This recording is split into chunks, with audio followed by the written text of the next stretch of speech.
예, 저는 오늘 로켓 재사용의 미래, 그중에서 재사용에서 가장 재미있는 착륙 부분을 메타 RL과 GTR XL에 관해서 발표하게 된 첨단 융합학부 25학번 오범준이라고 합니다.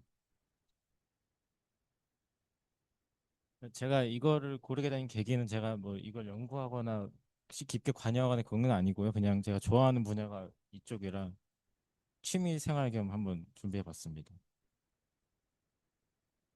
이 사실 로켓을 재사용한다는 아이디어는 이제 많은 사람들이 알고 계신 것 같아요. 이걸 재착륙하는 게 얼마나 이득이고 이게 얼마나 중요한지 알고 계신 것 같은데 잠깐 뭐 현황이라도 보자면 이게 미국에서 지금 만들어지고 있는 재사용 로켓인데 이게 여러분들도 아시는 일론 머스크의 스페이스X 로켓이나 여기 제프 베이조스의 블루 오리진 로켓도 있고 이거는 잘 모르시는 분들도 계시는데 노르웨이에도 피터 틸이라는 분이 작은 로켓을 만들어서 발사시키는 로켓랩이라는 회사가 있습니다.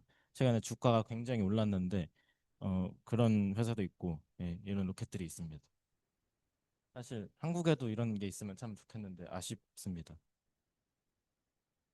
이거는 비용적인 면을 좀 설명하려고 가져왔는데 이게 옛날 2018년대로 좀 됐긴 하지만 스페이스 셔틀 우주 왕복선과 비교해 보면 1kg당 우주로 쏘아 보내는데 필요한 비용이 2,720달러밖에 안 되는 거죠. 하나로 약 한 300만 원 될까요?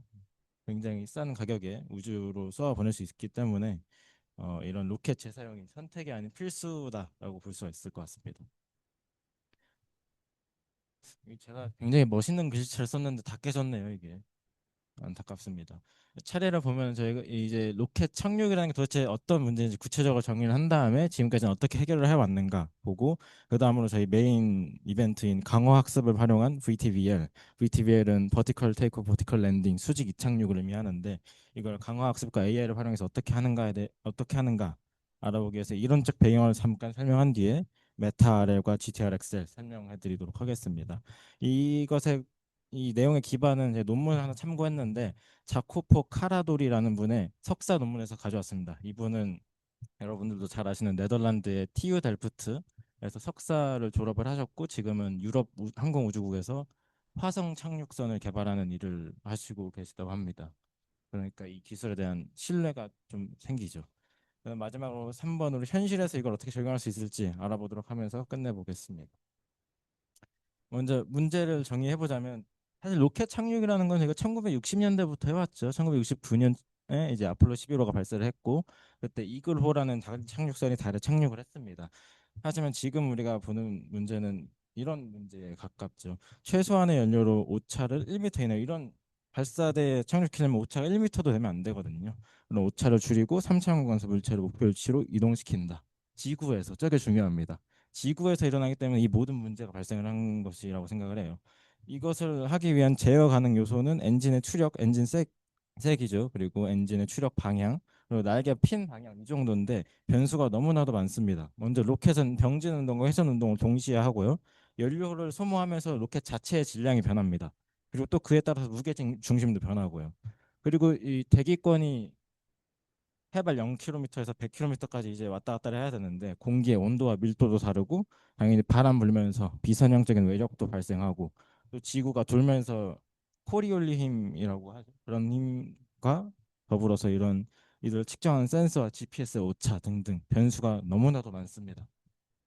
그렇기 때문에 이게 사실 생각만 해도 너무 머리가 아픈 문제거든요. 이거를 처리를 한다는 게 그렇기 때문에 이게 오래 걸렸던 문제고요. 하지만 이제 일론 머스크가 이게 슈퍼헤비라는 로켓의 부스터가 착륙하는 장면인데 이런 식으로 해결을 한번 했었죠.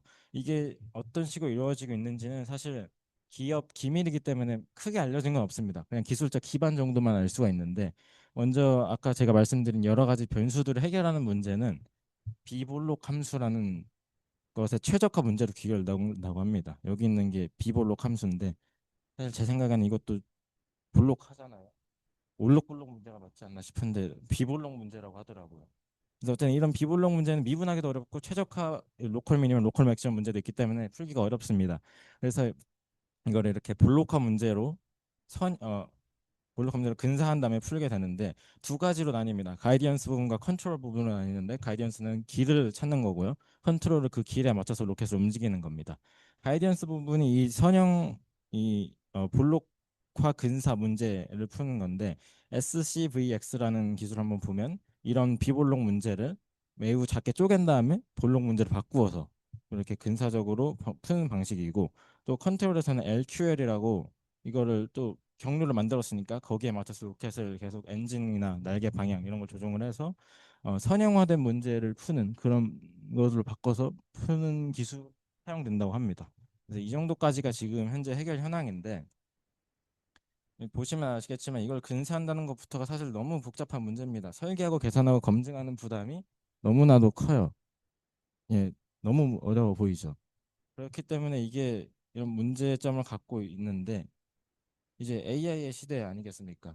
그렇기 때문에 여기서 로켓에서도 AI를 쓰는 사실 제 생각에는 이게 좀 늦었다는 생각이 들어요. AI를 이제서야 좀 써보려고 하는 게. 근데 아무래도 로켓이 워낙 비싸고 이게 그 스타쉽이라는 로켓인데 스페이스X에서 이런 거 한 30대가 있어요. 근데 한 대당 3천억이 넘습니다.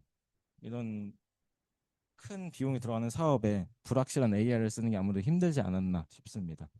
그러나 이렇게 AI를 써서 이런 문제를 해결해 보겠다는 논문들이 점점 나오고 있어서 조만간 이런 걸 활용한 로켓이 실제로 발사되지 않을까라는 생각을 해보고 있습니다.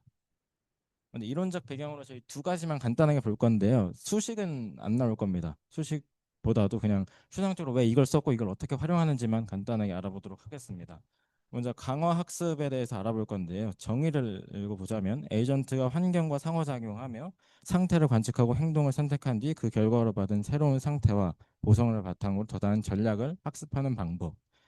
그 인공지능의 학습 방법 중에 지도 학습도 있고 비지도 학습도 있고 강화 학습도 있는데 제 생각에 가장 인간의 뇌 생물학적으로 가장 맞는 게 강화학습이지 않나 싶습니다. 여기 왼쪽에 있는 사진을 보시면 만약에 쥐가 미로에 있다고 했을 때 이쪽으로 왔을 때 케이크가 있네, 이게 맞구나, 이걸로 알면서 학습을 하고 이쪽으로 하네 또 케이크가 없네, 아 여기가 아니구만, 이런 식으로 이제 학습을 하는 게 강화학습이라고 볼 수가 있죠. AI에 대입을 해보자면 에이전트는 로켓을 제어하는 AI가 되겠고 인바이러먼트는 로켓 시뮬레이터가 됩니다. 아무래도 이거를 현실 속에서 몇 천 번 하기는 어렵기 때문에 시뮬레이터를 사용하게 됩니다. 그리고 스테이트는 이런 변수들로 볼 수가 있고요. 액션은 우리가 아까 제어 가능 요소에 있던 것들, 그런 것들이 액션이고, 리워드는 얼마나 착륙에 성공을 했는가, 연료를 얼마나 남겼는가, 자세가 얼마나 안정적이었는가, 이런 걸 보고, 폴리시가 우리의 목표인데 이런 상태들을 보고 제어 명령을 만들어내는 함수가 이제 폴리시여서 강화학습의 목표는 이 폴리시를 학습해서 가장 좋은 결과로 이끌어내자, 뭐 그런 게 강화학습의 취지입니다. 수식을 안 보겠다고 하는데 수식이 있었네요. 이거는 어렵지가 않습니다. 자, 스테이트 밸류 펑션.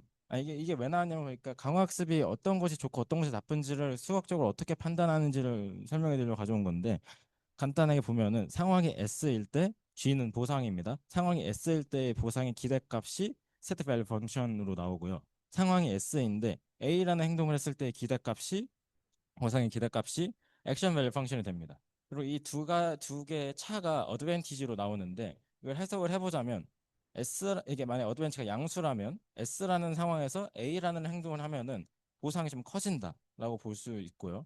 이게 어드밴티지가 음수다. 그럼 S라는 상황에서 A라는 행동은 안 하느니면 못하다, 안 하는 게 낫다. 그런 식으로 이제 모델이 판단을 해서 하게 됩니다. 그래서 이거를 이제 자코포 씨가 학부 시간 때 이걸 배우면서 생각을 했겠죠.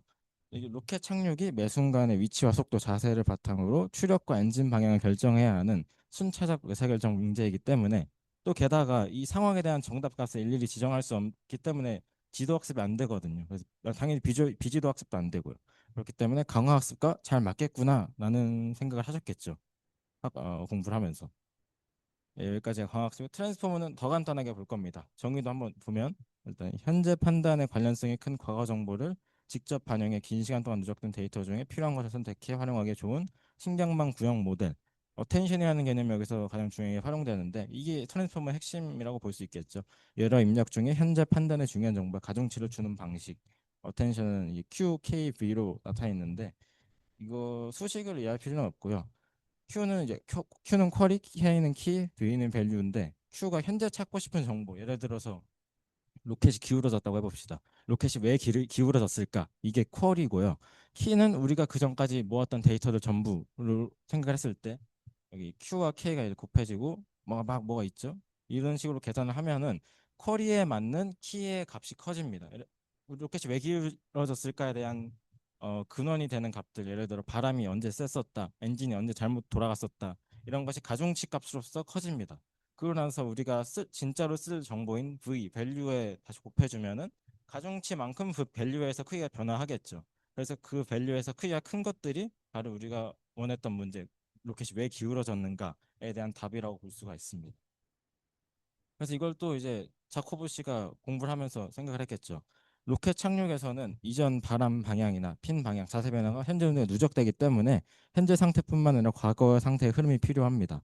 거기다가 LSTM이나 RLM 같은 기존의 시계열 데이터를 처리하는 모델들은 히든 스테이트로 이거를 데이터를 압축해서 전달하기 때문에 이걸 실제로 데이터를 활용하기 어렵다. 그렇기 때문에 우리가 로켓을 쏠 때는 트랜스포머가 가장 적합하지 않을까라는 생각을 하시면서 이제 논문을 쓰기 시작합니다. 이제 메타 RL과 GTR XL이라는 것을 볼 텐데요. 사실 로켓 사진을 이렇게 크게 쓸 필요는 없었는데 제가 그냥 로켓을 크게 보고 싶었습니다. 이 로켓이 이게 100 그러면 120m가 넘는데 엄청 큰 로켓이죠. 네, 메타를 보면 메타는 우리 메타 인지할 때 그 메타입니다. 학습하는 방법을 학습하는 강화 학습이라고 볼 수가 있고요. 일반적인 강화 학습은 하나의 환경에서 이 환경을 에피소드라고 하더라고요. 하나의 에피소드에서 이 로켓이 어떤 식으로 돌아가면서 착륙해 가장 좋은가를 학습하는데 사실 로켓을 착륙시키는 환경은 비가 올 수도 있는 거고 바람이 갑자기 태풍이 올 수도 있는 거고 여러 가지 에피소드가 가능하기 때문에 그런 모든 태스크들을 경험시킨 다음에 가장 좋은 방법을 학습할 수 있는 방법을 배우는 그런 모델이라고 할 수 있겠습니다. 여기 이제 표를 보시면 여기 에이전트와 액션, 인바이러먼트, 리워드 이렇게가 아까 보신 그냥 일반적인 RL이고요. 여기 한 칸이 더 있죠. 이 에피소드마다의 롤아웃 샘플이 있는데 이 롤아웃 샘플들이 폴리시를 업데이트하면서 최종적인 최적화 폴리시로 만들어지게 됩니다. 이 수식도 뭐 별건 아니고 이게 여기 타우가 궤적, 트라젝토리라고 하고 T가 하나의 에피소드라고 했을 때 봅시다. 이 T라는 환경에서 이 궤적의 보상의 기대값을 궤도를 바꿔가면서 여러 번 돌립니다. 그리고 이거는 하나의 에피소드였죠. T 에피소드를 또 여러 가지로 돌리면서 기대값 한 번 더 구해요. 기대값을 더블로 구하는 거죠. 그렇기 때문에 학습하는 것을 학습한다. 기대값의 기대값. 이런 식으로 이해를 직관적으로 이해하시면 편하실 것 같습니다. 그리고 이제 GTR-XL 이거는 게이티드 트랜스포머 XL의 약자인데요. 강화학습에서 과거 상태 흐름을 안정적으로 활용하기 위해 사용된 트랜스포머 계열의 폴리시 네트워크라고 보시면 됩니다.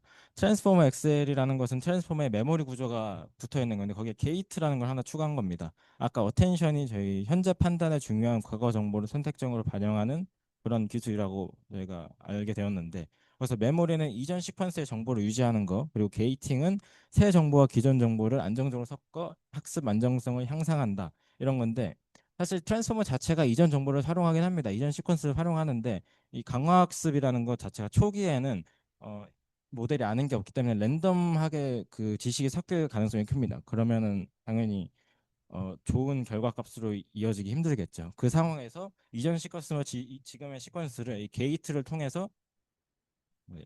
게이트를 통해서 어느 정도로 가져가고 어느 정도로 버릴지를 판단을 해서 학습을 하게 되는 구조입니다. 여기도 보시면 이 H가 히든 스테이트 이전에 가지고 있던 시퀀스들을 모아둔 걸로 볼 수 있고요. 여기 I는 인풋이고 A가 어텐션인데 이런 것들을 게이트 함수를 통해서 잘 조합해서 활용을 한다라고 보시면 됩니다. 여기서도 뭐 이런 건 이제 넘어가도록 합시다. 예, 그래서 이제 로켓을 이론적으로 알아봤으니까 한번 쏘는 과정을 보겠습니다. 로켓이 이제 발사가 됐습니다. 이게 이제 120m짜리 그거죠. 여기서 이제 분리를 해서 이 친구 날아갑니다. 저 친구도 사실 나중에 재활용을 하는데 일단 이 친구 이 슈퍼 헤비 부스터라고 하거든요. 이 친구가 얘를 착륙시켜 봅시다. 근데 이제 바람이 너무 많이 부는 거죠. 이제 생각을 해야 돼. 열심히 생각을 해야 돼요.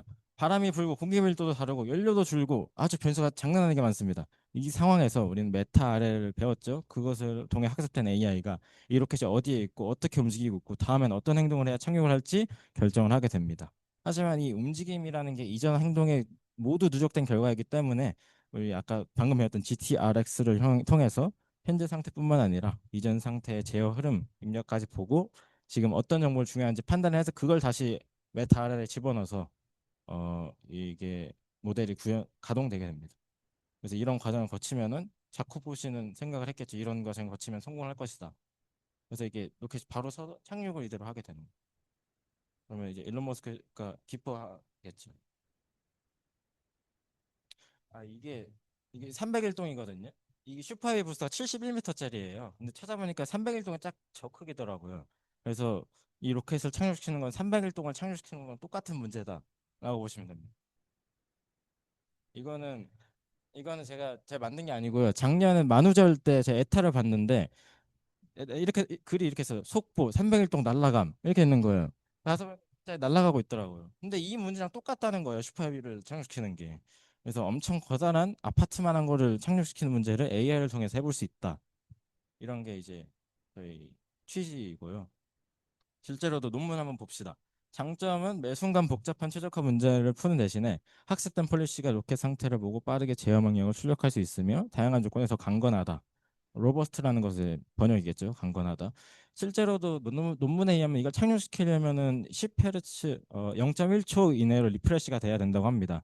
근데 그거는 그 아까 보셨던 볼로카 문제를 근사하는 과정에서 그 정도의 시간이 걸리는 거고요. 이건 학습해 놓은 걸 그냥 넣었다가 입력 받기만 하면 되니까 0.006초, 6ms 만에 이게 리프레시가 돼서 굉장히 빠른 속도로 운행될 수 있다고 합니다. 실제로 정확도도 괜찮은데 이게 1000번을 했을 때 987번 정도 성공을 했다라는 결과가 있는데 여기서 문제가 일단은 다른 데이터 봅시다. Angular rates, 각도나 horizontal velocity, 각도 뭐 이런 거 다 안정적으로 나오는데 여기에 버티컬 벨로시티가 좀 문제가 많습니다. 데이터가 좀 더럽게 나왔는데 이게 말 그대로 수직의 속도를 조절하는 문제거든요. 근데 메인 엔진을 쓰는 것은 연료를 얼마나 많이 쓰는지에 직결되는데 우리의 AI 모델은 강화 학습 모델을 설계할 때 연료를 가장 많이 남기면서 속도도 늦춰야 된다. 이 두 가지의 미션이 충돌하기 때문에 이 버티컬 벨로시티 쪽이 좀 문제가 있었다라고 하긴 합니다. 실제로 이 987번의 성공도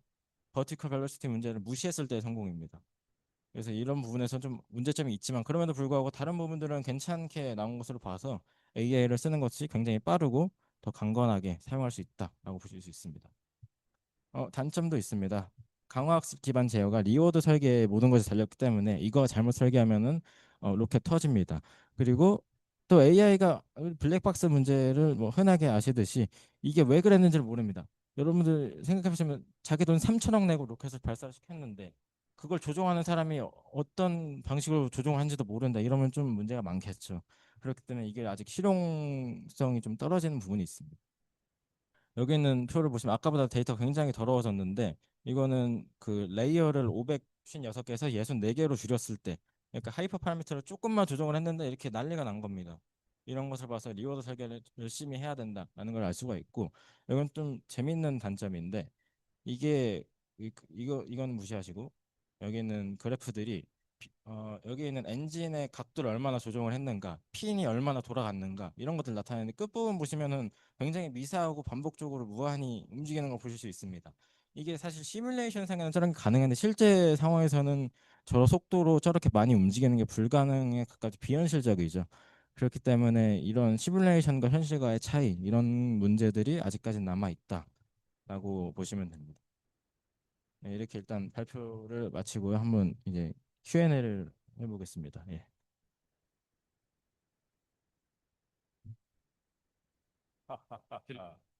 있으면 제가 네.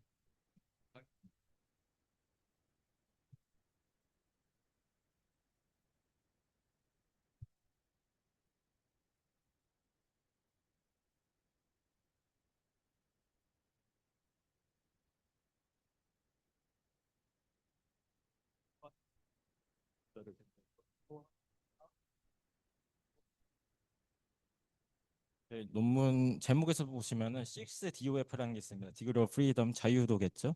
그게 뭐냐면은 6가지의 변수들을 사용하는데 원래는 3개만 쓰는 게 맞습니다. 속도랑 각속도랑 방향 뭐 이 정도만 쓰는데 여기서는 회전 운동이나 이런저런 변수들까지 다 합해서 6가지의 자유도를 벡터화해서 사용한다. 이게 아마 제가 생각했을 때 이 논문의 좀 괜찮은 특징이었던 것 같아요. 그래서 그런 부분에서 여러 가지 방법을 사용해 볼 수 있다. 예, 그렇습니다.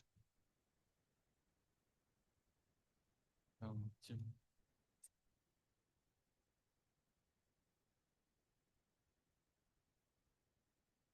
리프레시가 엄청 빨리 이루어져야 된다 하는 거잖아요. 네, 그러면 시뮬레이션에서는 할 수 있고 현실에서 그렇게 데이터 받아오고 그걸 GPU에서 또 인퍼런스 돌려가지고 다시 해서 제어하는 데까지 로보헤드가 좀 상당할 것 같은데 왜 이게 커버가 되나요? 학습 과정에서는 분명히 문제가 있고 이 친구도 이 자코보 씨도 학습을 할 때 며칠 단위로 몇 주 단위로 이걸 학습을 했다고 해요. 근데 그 로켓 시뮬레이션을 이제 돌리는 과정에서는 그런 문제가 없었다고 합니다. 이게 사실 만들어 놓은 모델을 그냥 넣었다가 아웃풋만 나오면 되는 거니까. 그런 문제는 크게 실제 쏠 때는 문제가 없을 것 같긴 합니다. 제 생각했을 때.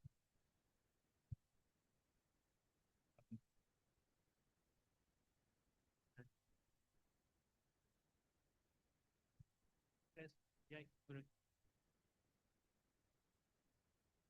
확인된 건 없는 게 맞는 거죠. 네, 그렇습니다.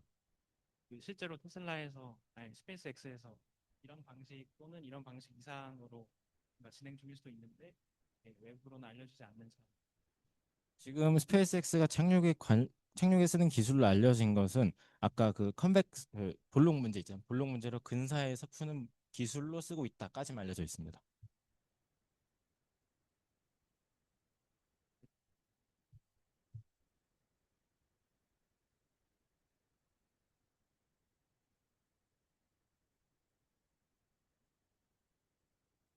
발표 잘 들었습니다.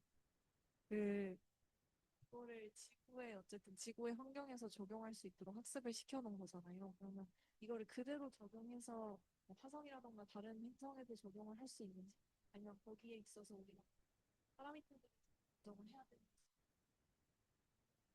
뭐 일단 화성의 대기의 데이터나 그런 것들을 충분한 다음에 학습을 시키면 거기서도 지구랑 비슷하게 돌아갈 수 있을 것 같긴 합니다만 여기서 아직 다른 행성 얘기는 나오지 않았고요. 지구에서만 얘기를 했는데 사실 지구가 제일 어렵습니다. 대기가 제일 빽빽하기 때문에 지구에서 된다면은 화성이나 달이나 그 정도는 할 수 있지 않을까라는 이거는 제 개인적인 생각입니다.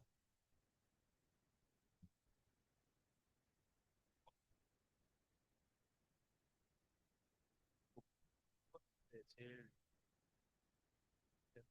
바람으로 생각하는데 그냥 바람이 없을 때 엑셀 날리면 확실히 편하지 않을 생각이 듭니다.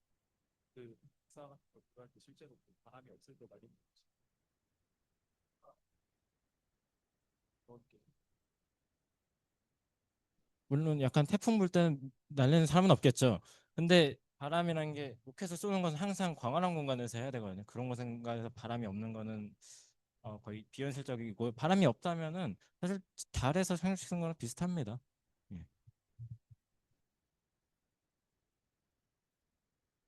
아까 그, 그, 그게 혹시 모델 학습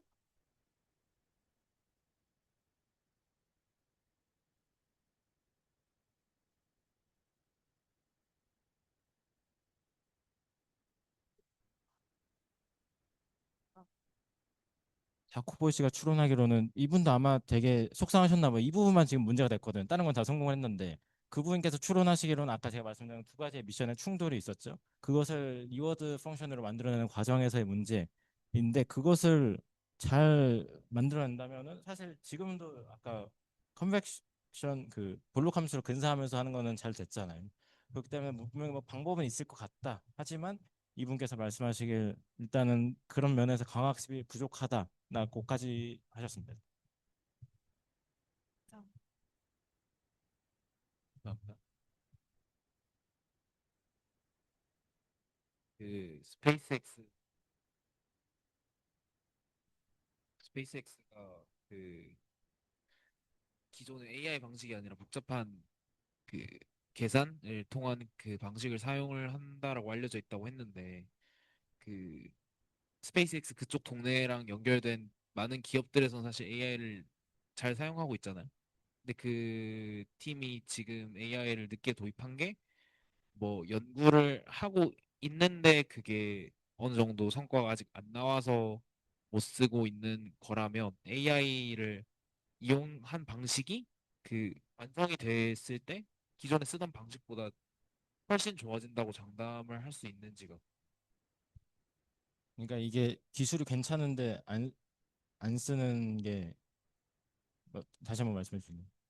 요약을 하자면 원래도 AI를 썼을 때 안 AI가 쓰고 있으니까 했을 것 같은데 안 하는 건 이유가 있다. 그래서 이 사람들이 AI를 아직 그만큼 못 끌어올린 아, 아니면 끌어올려.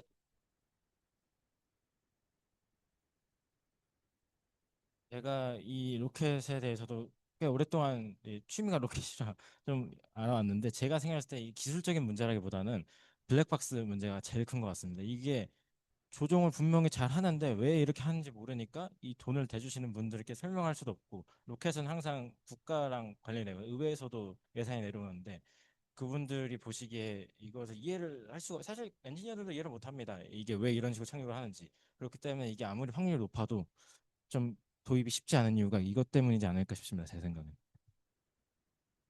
보면은 기술 AI 지금 도입했을 때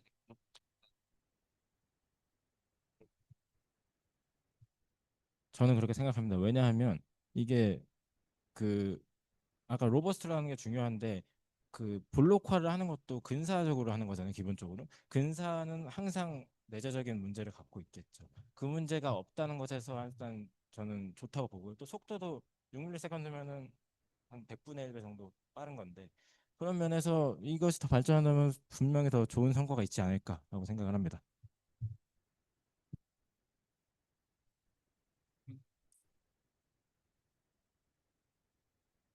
많이 하죠.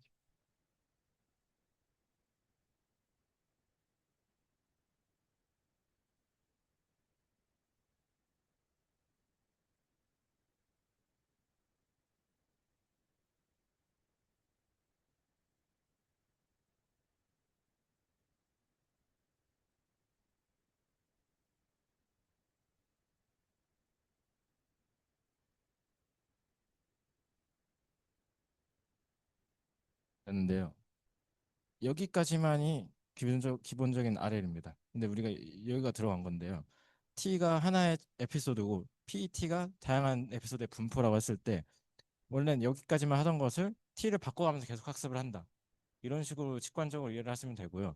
이것도 이 도표도 보시면 좀 더 편한데 원래는 하나의 롤아웃에서만 이것을 돌렸다면 롤아웃 샘플 자체도 다시 모델에 넣어서 여기서 바로 그 여기 GTRX가 활용됩니다. 그런 식으로 에피소드를 모델에 또 넣어서 새롭게 두 배로 학습된 그런 폴리시를 만들어낸다라고 보시면 될 것 같습니다. 뭐라고요? 아, 아닌데 맞다고 보시면 됩니다. 그러니까 멀리서 봤을 때는 그게 맞는데요. 그렇게 비유를 하시면 안 되는데 아닙니다. 그건 아닙니다.